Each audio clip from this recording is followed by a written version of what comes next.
ప్రజలకు ఇచ్చినటువంటి వాగ్దానాలను ఎక్కడ కూడా పట్టించుకునేటువంటి పరిస్థితి లేదు. కానీ ఈరోజు ఒక కొత్త అధ్యయనానికి శ్రీకారం చుడుతూ చంద్రబాబు నాయుడు గారు ముఖ్యంగా పేద ప్రజలకు, రాష్ట్రంలో యువతకు, అలాగే రాష్ట్ర ప్రజలకు మనోధైర్యాన్ని కలిగించేటువంటి కార్యక్రమాలకి మొదటి ప్రాధాన్యత ఇచ్చేటువంటి కార్యక్రమం చేసినటువంటి పరిస్థితులు. అందులో భాగంగా గత ప్రభుత్వంలో జగన్మోహన్ రెడ్డి గారు అనాలోచిత విధానాలతో, కక్ష సాధింపు ధోరణితో, ప్రజల ఆలోచనకు తగినట్టు కాకుండా తనకిష్టం వచ్చినట్టు పరిపాలన చేస్తూ చెప్పినటువంటి వాగ్దానాలను కూడా ఏ ఒక్క వాగ్దానాన్ని కూడా నెరవేర్చకుండా రాష్ట్ర ప్రజలను భయభ్రాంతులు గురి చేసేటువంటి విధంగా పరిపాలన చేసినటువంటి పరిస్థితులు. ఈరోజు ప్రజలు పెద్ద ఎత్తున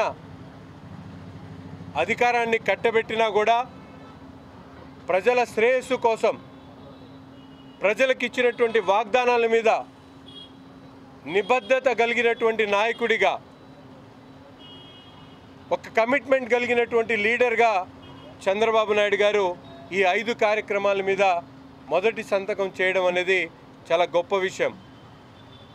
ముఖ్యంగా మెగా డిఎస్సి కార్యక్రమం 5 సంవత్సరాల పాటు రాష్ట్రంలో ఉద్యోగాలు లేక యువత అనేక రకాల ఇబ్బందులు పడుతున్నటువంటి పరిస్థితుల్లో ఈరోజు చెప్పినటువంటి వాగ్దానం ప్రకారం 16,437 మందికి మెగా డిఎస్సి కార్యక్రమాన్ని ఏర్పాటు చేసి దాని ద్వారా ఉద్యోగాలు కల్పించేటువంటి కార్యక్రమం ఈరోజు మేమందరం కూడా చూసాం.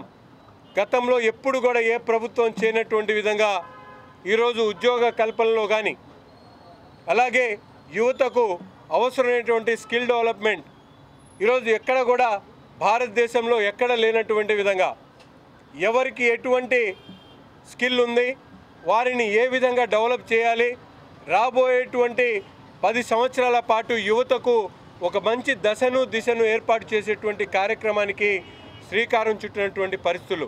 జగన్మోహన్ రెడ్డి గారు ఏ రోజు కూడా ఆలోచించినటువంటి విధంగా ఈరోజు చంద్రబాబు నాయుడు గారు దేశంలోనే ఒక మైలురాయిని దాటేటువంటి విధంగా స్కిల్ డెవలప్మెంట్కి సంబంధించి దాదాపు లక్షల మంది యువతకు ఒక ఉపాధి కల్పించేటువంటి కార్యక్రమానికి మొదటి దశలోనే సంతకం చేసి ప్రారంభించినందుకు చేతులెత్తి చంద్రబాబు నాయుడు గారికి, అలాగే కూటమికి సంబంధించినటువంటి నాయకులకి నమస్కరిస్తూ ఉన్నాం.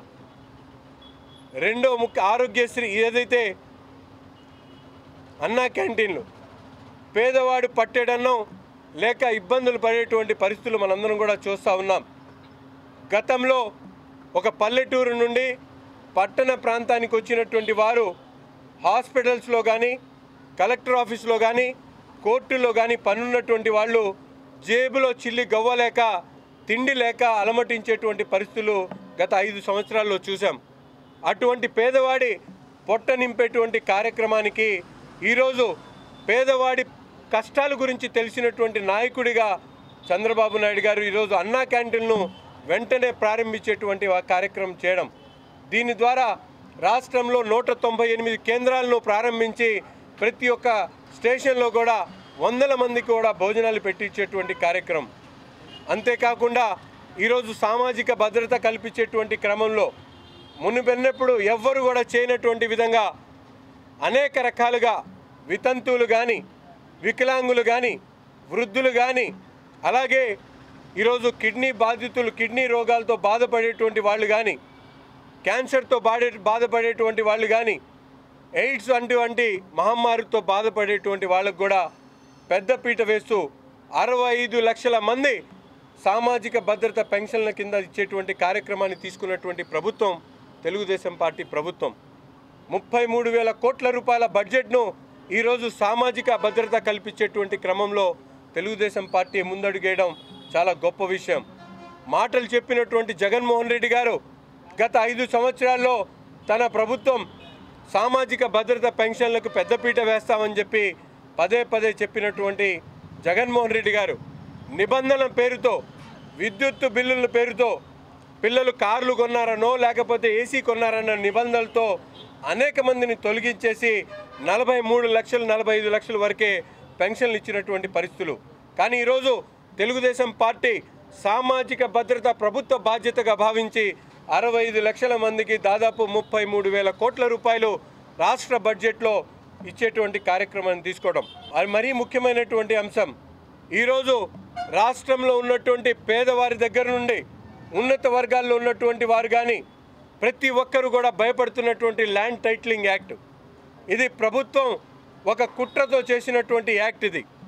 దీని మీద సుదీర్ఘ కాలం పాటు చంద్రబాబు నాయుడు గారు కానీ తెలుగుదేశం పార్టీ కానీ పవన్ కళ్యాణ్ గారు కానీ జనసేన పార్టీ కానీ పోరాటాలు చేసి ఈ ల్యాండ్ టైటిల్ యాక్ట్ను తీసివేయాలని, ఈ నల్ల జీవోలను రద్దు చేయాలని చెప్పి గతంలో ప్రతిపక్షంలో ఉన్నప్పుడు కూడా డిమాండ్ చేసేటువంటి కార్యక్రమం చేశాం.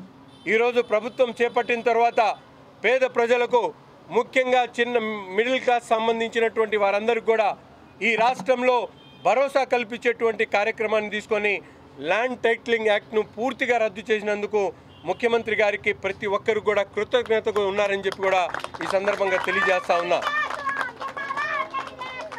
ఈరోజు మహిళలు కానీ వికలాంగులు కానీ వితంతువులు కానీ బిక్కుమనేటువంటి పరిస్థితులు లేవు.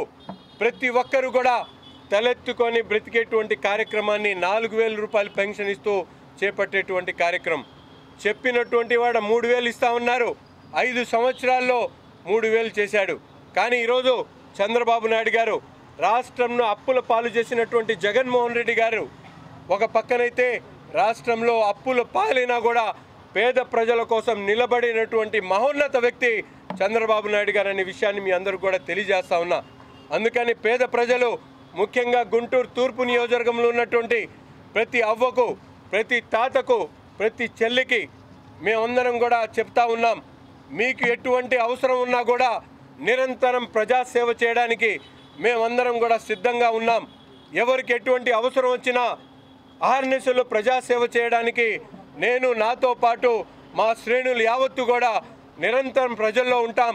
చంద్రబాబు నాయుడు గారి స్ఫూర్తితో, పవన్ కళ్యాణ్ గారి ఆలోచన విధానంతో మేమందరం కూడా పనిచేయడానికి సిద్ధంగా ఉన్నామని చెప్పి తెలియజేస్తూ, ఈరోజు రాష్ట్రంలో ఉన్నటువంటి పేద ప్రజలకు ఒక మహర్దశ, ఒక సువర్ణ యుగం ప్రారంభమైందనే విషయాన్ని మీ అందరికీ కూడా తెలియజేస్తూ, రాష్ట్ర ప్రజలందరూ కూడా చంద్రబాబు నాయుడు గారికి కృతజ్ఞతతో రాబోయేటువంటి రోజుల్లో మరిన్ని సంక్షేమ అభివృద్ధి కార్యక్రమాలు తెలుగుదేశం పార్టీ జనసేన కూటమి చేయబోతా ఉందనే విషయాన్ని మీ అందరికీ కూడా తెలియజేస్తూ, ప్రతి ఒక్కరికి కూడా మీరందరూ ప్రజలు స్వచ్ఛందంగా రాష్ట్రంలో ఉన్నటువంటి ప్రతి ఒక్క సమస్య మీద కూడా స్థానికంగా ఉన్నటువంటి శాసనసభ్యులు కానీ నాయకుల దృష్టికి తీసుకొని రండి, మేము మీకు పనిచేయడానికి సిద్ధంగా ఉన్నామని చెప్పి కూడా తెలియజేస్తూ సెలవు తీసుకుంటా ఉన్నాం.